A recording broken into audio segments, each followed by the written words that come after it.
mianatra eo a-tongotry Jesosy isan'andro.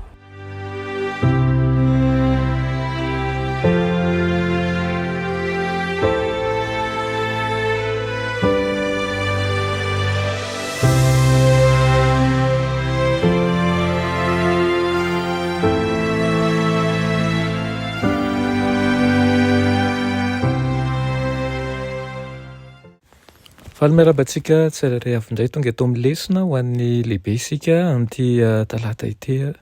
Efa liana ao anay hatrany ihany koa ny mandray anao isa-tokantrano raha sambany ianao manaraka izao fandaharana izao. Dia fantaro fa misy mandrakariva ny lesona izay atao eto mba ahafahanao mandray azy. Afaka ianonao na eny an-dalana na ao am-piasana na eo amin'ny toerana misy anao na aiza na aiza.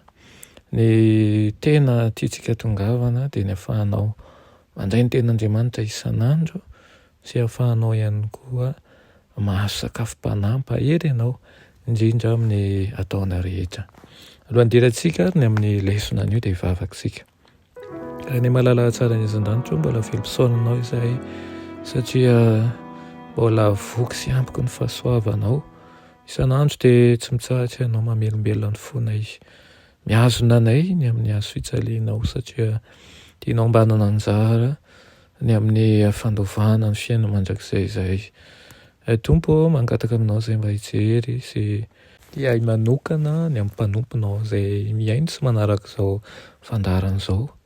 Tompo avangio izy amin'ny toerana misy azy raha ny fahogany koa izy amin'ny zavatra mangeza rehetra.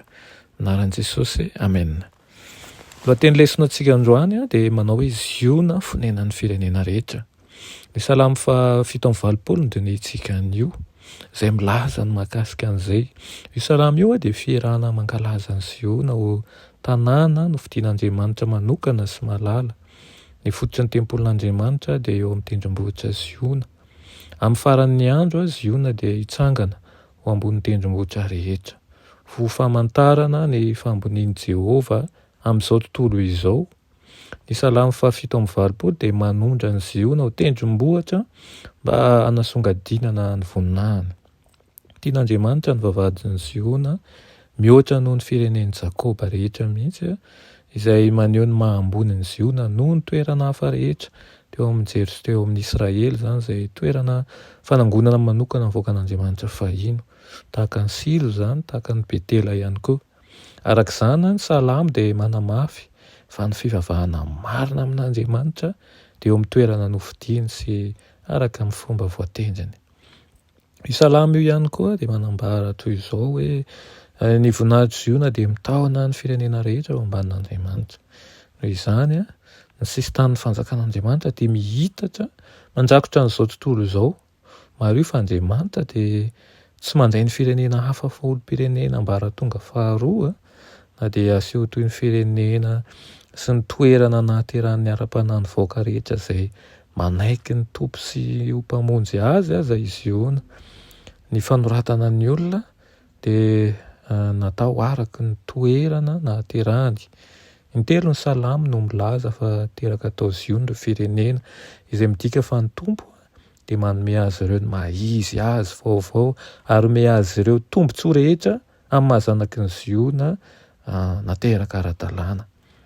Salamo 7:20 dia manondro ny famonjena ny jiosy ny jentilisa ary ny firaisan'izy ireo ao amin'ny fiangonana iray amin'ny alalan'ny asa fanavotana nataon'i Kristy.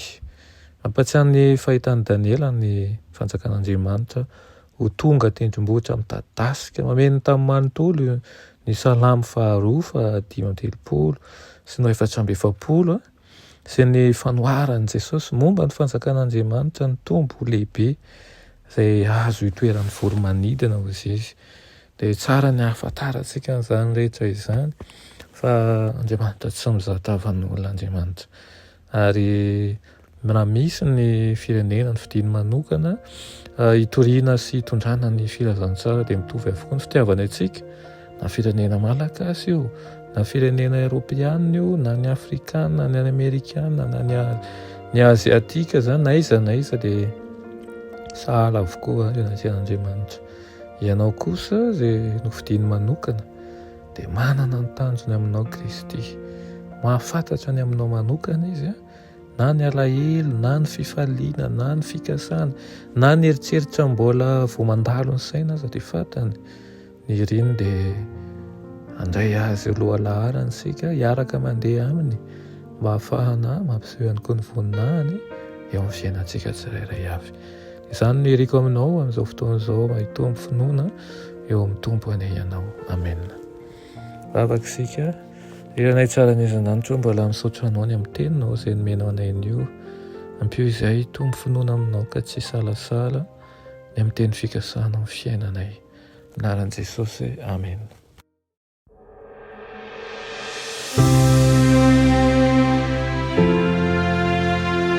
Mianatra eo an-tongotry Jesosy isan'andro.